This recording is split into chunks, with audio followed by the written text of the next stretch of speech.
Hi everyone, this is kayDbait again. I'm going to be talking about a few things about me so that you can understand where I'm coming from so you can better interpret what I say. If you know more about me, you can know more about how my arguments can be biased or how they might be less biased. So you'll be able to take more from what I say and maybe be better off. I don't know. Okay, I am 23 years old. I am half Hispanic, a quarter Sicilian, and a quarter everything else. My grandmother on my mother's side was Heinz 57. All of her paperwork was destroyed in a fire, so we don't actually know. And I tried asking her, but she could only give me like, yeah, I'm Irish, I have some Japanese, I have this and this, but she doesn't know from where it all came from. So genetically, I'm that.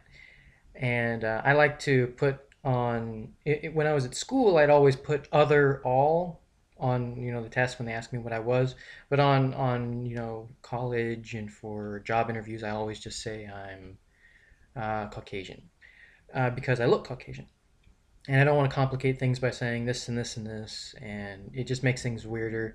Uh, I am male, obviously. I have many friends, but most of them I consider acquaintances, aside from a select few that I consider my close friends. I have about seven, I believe it's actually seven, I counted a couple days ago. Uh, I'm not going to say their names because I don't know if they want to be known, but let's see. I've dated three of them. Let's just say that. That's how close of friends I consider them. And yes, we're all still friends. I have not had an extremely bad breakup with a friend. There was one person I dated that wasn't my friend, that didn't work out, and it was horrible. They robbed me. It wasn't good. Uh, but that's one of the reasons I only date friends, people I trust, people I know. So that's the kind of person that I am relationship wise. I do have a wide range of people I talk to and consider friends, but only a select few that I would lend money to, kind of thing. Family is actually what I consider the seven closest friends I have, brothers and sisters. I know that sounds kind of funny or corny or whatever, but they say that they love me as a friend and as a brother, and that means a lot to me. That's the kind of thing I like in relationships and friendships. I consider them synonymous, really. Okay, politically, I am not a Republican. I am not a Democrat. I'm not really an independent because I share a lot of the views of both sides. So I'm more of, what works. I'm not going to follow somebody that I don't, I'm an individual follower. If there's a Republican that has the ideas that I think are good, or a Democrat that has the ideas, or an independent that has an idea that I agree with, I will go with them because that's what a constituent is. They will represent me, and obviously they're not gonna completely overlap, but if I feel that they're intelligent and capable and experienced or whatever, then I'll go with them. And that's my political affiliation. I will never say that I'm a Republican. I'll never say that I'm a Democrat. But generally, I feel that the Democrats do have slightly more for everybody. But the Republicans do have things too. I'm not going to say that one is better than the other. Maybe I just think that the Republicans are less organized now. There's a lot of infighting nowadays about Sarah Palin and the 2012 election, and people say that Obama's already won. I don't know. I'm not going to pretend that I do. Uh, but the Republicans seem to be fighting internally a lot, and I don't think that's very that's organized. Um, because they don't seem to know exactly what they want, and I don't follow it very strictly, so I don't know. But that's just the outward appearance that I see. Okay, so that's my political affiliation. My religion. I follow religion the same as I follow politics. What do I personally feel is good? This one's a little bit more internal, more general. Um, Morals. I like things that enforce good morals, uh, in society standards, reasonable standards. Things that, if everyone did, would make society a very, very happy, very, very stable place. Those are the kinds of things I like. And religion is a very basic form of government. I don't mean as in a ruling class, I mean more as guidelines. They're internal government, how you govern yourself. Morals, obviously. Morals. I'm doing hand gestures, you just can't see. Um, Anyway, say there's a lot of quotes that work. They're almost like laws. Thou shalt not kill. Sounds like a law. It's pretty good not to kill people randomly, or if you feel they deserve it, because that it's kind of subjective. Um, I live in Texas now, and they do have capital punishment. They do have the death penalty, and while I don't like the idea of killing people, some of the people on death row, if they weren't in death row, would be killing people still in prison, and that seems kind of bad. I don't know. I'm not saying I'm for or against the death penalty. It's also subjective.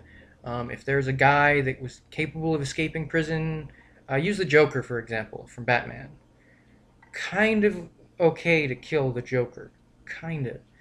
It just seems like he kills hundreds and hundreds of people, and they don't do anything about it because he's insane. But he knows he's insane, so he's not insane. I don't know. It just seems like some people capable of doing that much damage should somehow be limited. Just maybe break all of his arms or legs and take out his voice box. It doesn't seem humane. I mean, no alternative seems humane. But leaving him alive means he's going to kill a whole bunch of people, and that's an extreme example. But I always give examples. I try to get people to understand my perspective, and that's why I'm doing this, so you know my perspective. Religion-wise, I digressed. Growing up, I was raised Jehovah's Witness by my mother. She had ideas that weren't in the Bible, that weren't in church, that weren't explained, and I later found out that she was actually wrong in the interpretation of what she was telling me, and saying, hey, there's only so many people that are going to go to heaven, and everyone else is going to go to hell. That was one of the things. Jehovah's Witnesses don't believe in hell. They believe you just kind of go away. So that was one thing she got wrong, and it wasn't major, but it seemed the way she explained it was, you're not good enough, to me. And I was a kid at the time, because I was being bratty and mean and stuff, because I was a jerk kid. But then she says, you're going to hell, and God hates you. And that's not something you tell a very, very young child. I was 7. I remember this distinctly. I was 7 years old, and it was very traumatizing to me.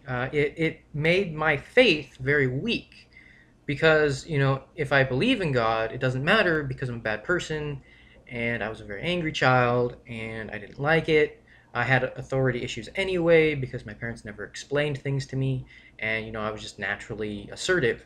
So I was always running around doing stuff I wasn't supposed to. But internally, it damaged a lot of my faith, because for one thing, I wasn't taught properly, and for another thing, the atmosphere was very, very, I want to say, tyrannical. It was I was told things. I was never explained why when I asked.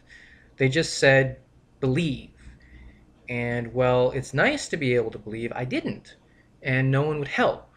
So when I asked, I was told, you're just not being faithful enough. You're not being pious enough. You're not being this. You're not being that. And I'd come home from school with a paper saying, look, I got a good grade. And he's like, don't be prideful. That's a sin. You're going to hell. And I was like, why? I'm a young child. I was a young child. And I was told not to be prideful, but not why. I wasn't explained why it was a sin. because there's reasons behind it. If you are extremely prideful, you will put yourself above others. Now, they didn't explain that to me. I had to learn that on my own. Don't get a big ego. Don't get a big head. Don't feel you're superior to other people. But the same thing, don't be envious. Don't want what other people have, because then you might take it. I mean, there's reasons behind these rules, but they weren't explained to me, and that's the kind of way I learned. That's how I believe. Is I'm not a Jehovah's Witness. I don't know who in my family is besides my mom and my younger brother. I don't think anyone else in my family actually is. So that way of teaching, where it was kind of nothing was ever explained, didn't really hold well with us, me and my brothers. It just seemed unfair. And as we get older, we can start figuring stuff out on our own. But generally, it just seemed really lacking in community.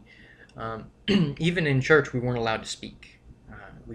We weren't. I mean, other people were, the adults, but we couldn't ask questions. We weren't allowed to.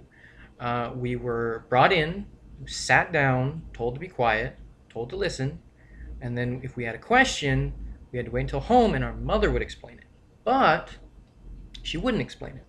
First of all, we were young and we forgot our questions anyway, but when we did remember, she wouldn't know, and she would just say, because it's in the Bible.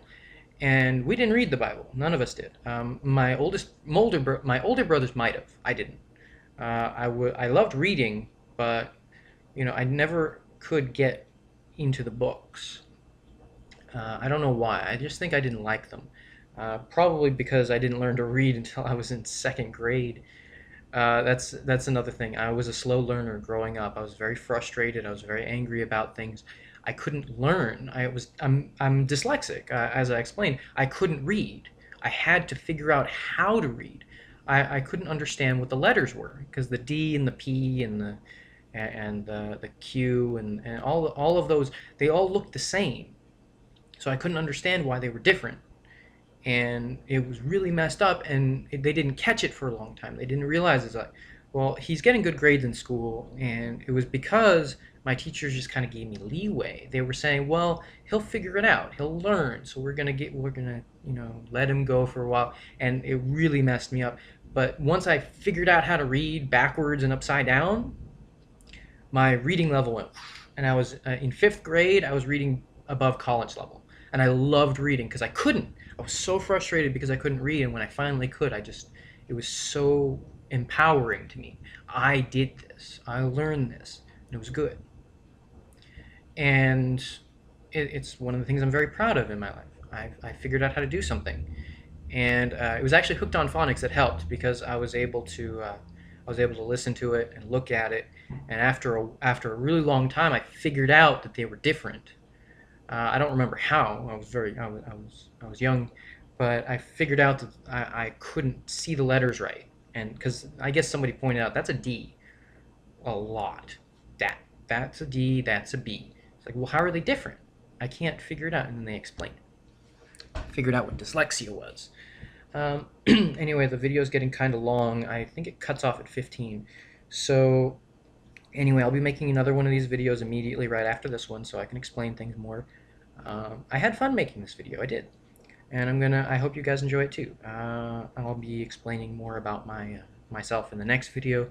And then once you guys know me better, because I haven't actually fully introduced myself before, then I'll go into the arguments, and you'll be able to see, well, okay, he's this, and he's saying this, so that means I can take that out of it. So that's what I'm doing this video for, is for perspective. So anyway, I hope you guys have a nice day, and take care. Bye.